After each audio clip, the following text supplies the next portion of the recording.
नेते आहे ते आता कुठेतरी तयार करण्याची वेळ आलेली आहे। त्यामुळे ते चेहरे बघूनच कुठेतरी त्या लोकांना देखील नवीन चेहऱ्यांना संधी दिली गेली। आपण बघू शकतो गुलाबराव पाटील असेल ते देखील गेलेले आहे।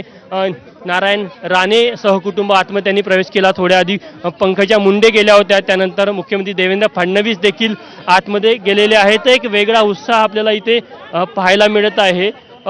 निश्चित आजचा हा जो शपथविधी सोहळा आहे तो ऐतिहासिक आहे, कारण की खरं तर हा स्पष्ट बहुमत मिळाल्यानंतर देखील काही दिवस लांबला होता।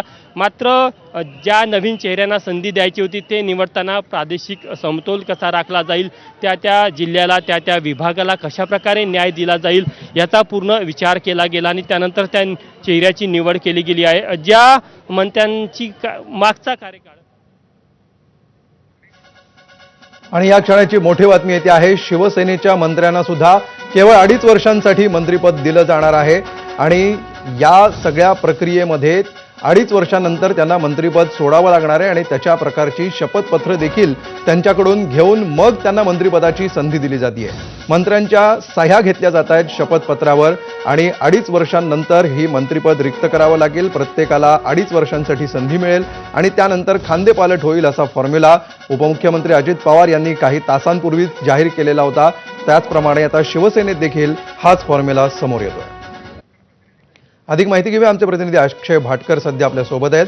अक्षय, 2.5 वर्षांचा हा फॉर्म्युला सरसकट महायुतीमध्ये आता इम्प्लिमेंट होताना दिसतोय आणि त्या दृष्टीने शपथपत्रांवर सह्या देखील घेतल्या जात आहेत। खूप मोठी बातमी आहे। मगाशी अजितदादा यांनी देखील त्यांच्या भाषणामध्ये हे म्हटलेलं होतं की आम्ही आमच्या मंत्र्यांना 2.5 वर्षांसाठी नेमणूक करत आहोत आणि 2.5 वर्षांचाच फॉर्म्युला हा शिवसेनेने देखील आता अंगीकृत केलेला आहे।